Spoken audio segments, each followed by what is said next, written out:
edition of the Danny Sancomb Show. I'm your host, Matt Keifer.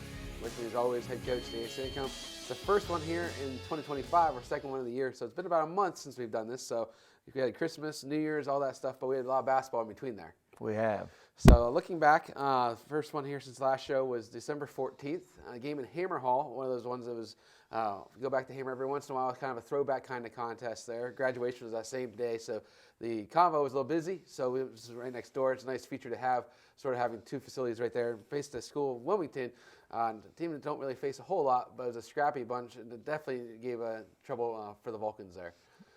Yeah, we just did not play well, really on either side of the basketball. And it was a funny game as far as we got down by quite a bit early in the first half and cut it to manageable.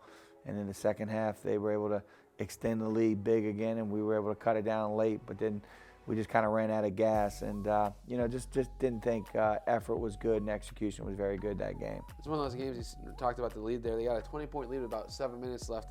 Big factors were they're shooting 7 of 12 from three-point line, and in the first half they finished 21 of 21. I don't know if I've ever seen a team finish 100% from the free throw line, especially when you're shooting 21 times in the game. Yeah, we fouled a lot in the first half to give them points, and in the second half, they had some guys that hadn't shot the ball particularly well in the season, and they got hot and shot the ball very, very well in the second half. So it was a frustrating game for us. We just couldn't muster up much offense, and our defense wasn't very good. And in that first half, too, I referenced they were 21 of 21. Cal was 17 of 20, so it was free throws all the way around.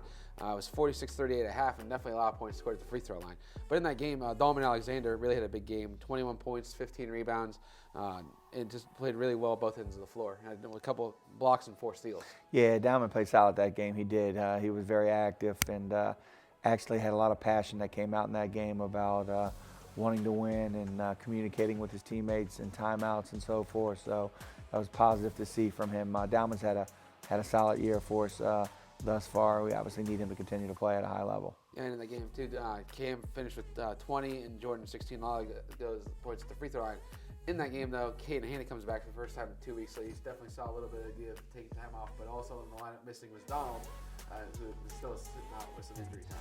Yeah, it was good to get Caden back, though. When you miss time, he was just a little bit rusty in that game, just a little bit step slow, and just wasn't his normal self. And just takes a little bit of time to get back into the groove of it. And obviously, not having Donald with a team that presses a lot was a struggle for us at times. So getting him back will help with that.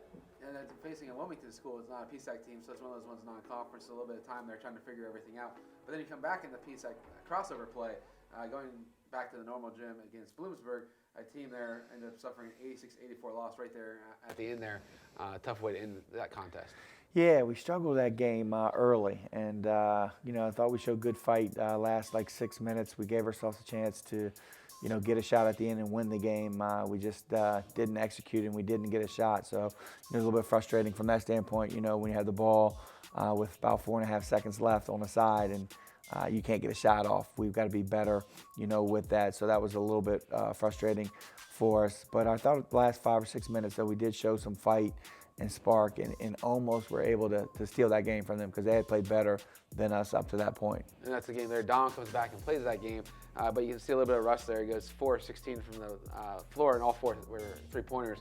But Dahlman, again, 22 and 11, big double-double there. And just see the difference in aggressiveness in the team.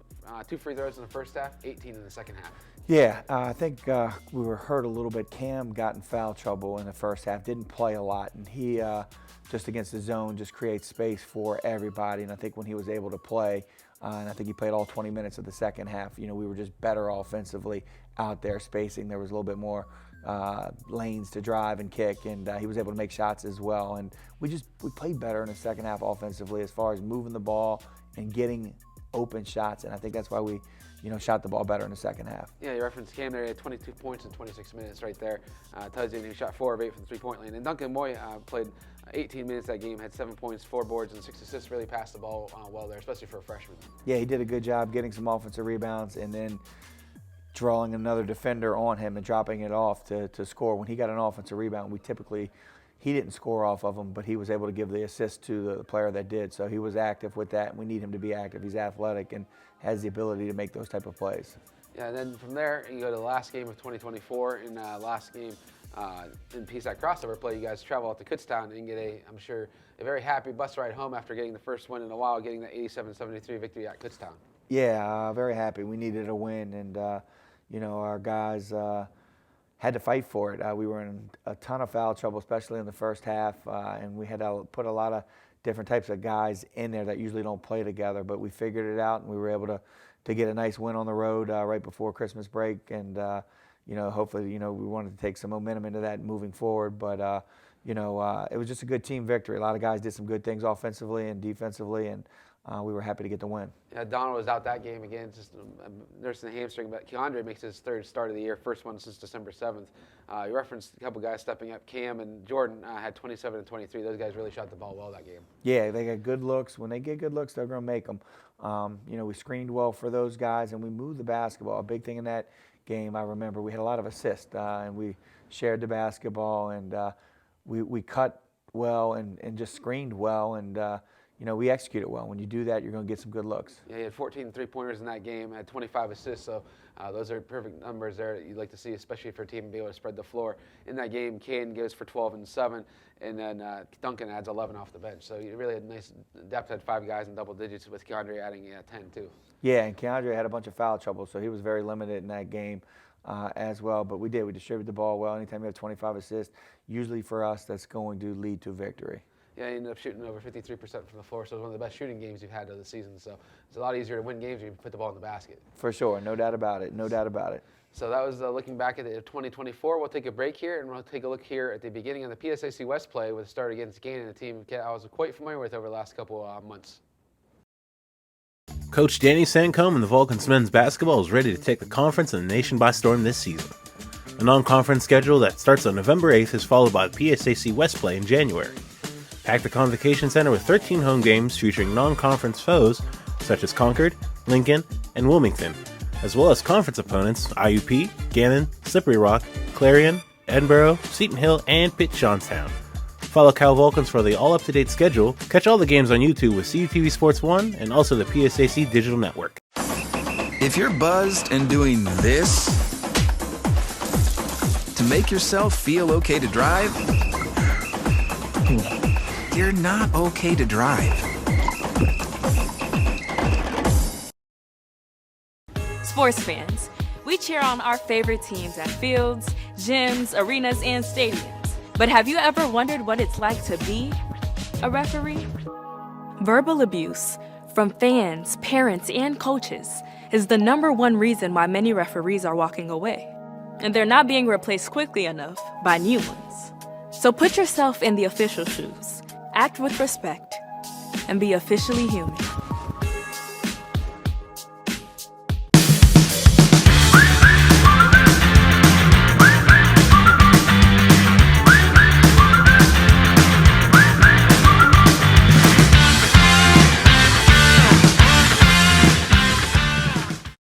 Hello, welcome back to the Danny Sancomb Show. I'm your host, Matt Kiefer. Here with me is Coach. New year starts PSAC West play, but before we talk about that, just talk about the idea of the challenging and the schedule, how it's sort of choppy. You play a lot of games early, you have a break with Thanksgiving, you come back, play a little bit, then you have to take time off for finals, then you play a couple more weeks, and then you have time off for Christmas and New Year's. Just how difficult is that, trying to keep the idea of rhythm, especially for a team that's going through so many injuries and also is relatively inexperienced to playing together? Yeah, that's the season. That's Division II basketball. For us, Thanksgiving isn't a very long break, so maybe I think our guys got 2 days off for Thanksgiving. That was it. So that's not too bad. But when you get into, the week before or the week during finals, you have that week off.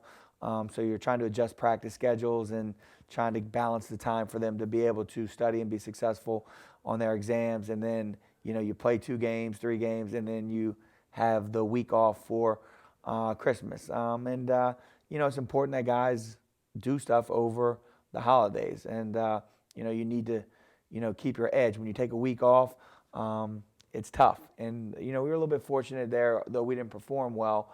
We had an extra day of practice because our game was moved back a day. But I could just tell, it was the first game that we played. We were a little bit sluggish, slowish. We didn't cut well. We didn't move well.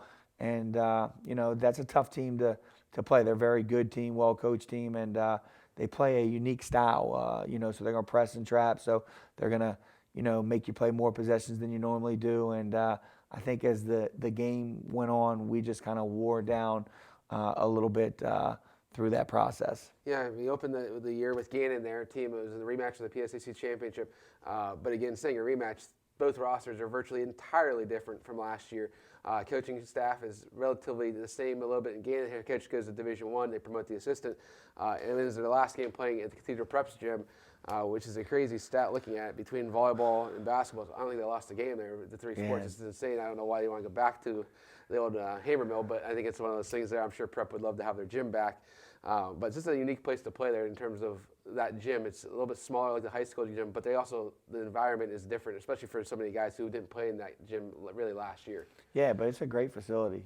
They're blessed to have it's a great gym. It's a great facility. And they made a comment, I heard it on the PA after we lost the game, that their women's basketball team and men's basketball team never lost a game there. And you could throw volleyball in there too. That would be tough to go back to the new place for sure. Yeah, but in that game, I referenced how again so many new faces. Only 3 guys that played for Gannon were on the roster last year, and 2 of them were on the bench. So just the idea of facing so many new guys, not only is it for Cal, but also for Gannon. It's just the challenge of trying to get rosters all settled in and trying to figure everything out together. Yeah, like I said, though, they play such a different style.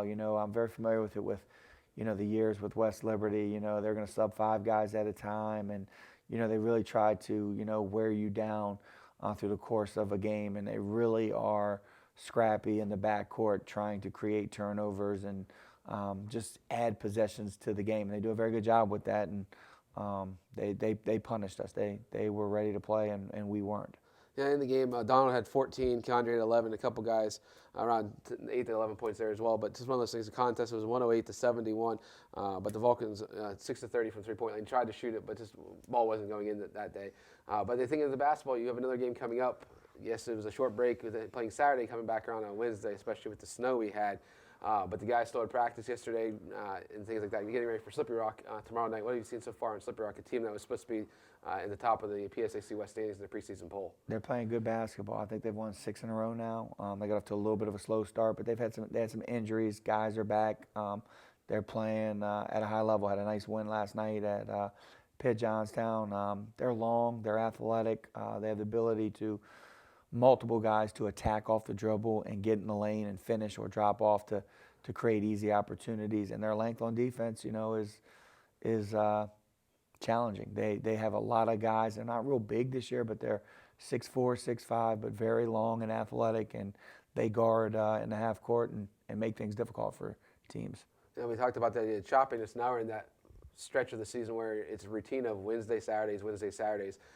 But again, there's so many games still left to play. So it's been a tough start to the season just because of so many injuries, and a lot of these guys probably won't be seeing them again this year. But the idea of these new guys have to step up and find their roles and find a way to battle through this PSAC West schedule. Yeah, and I think, for us, like practices the last 2 days have been much different than they would be during a normal season. Like we're playing a lot of young guys, so we had so many guys out this year. So traditionally you'll get more reps in the preseason with younger guys, but we had other guys that were, getting those reps. So we're really kind of like in preseason mode still right now, as far as we got to get better as a team. We got to become better passers, better screeners, better cutters, better shooters, better defenders on the ball, better help. There's a lot of things, that we're working on. And I think, to progress through the season,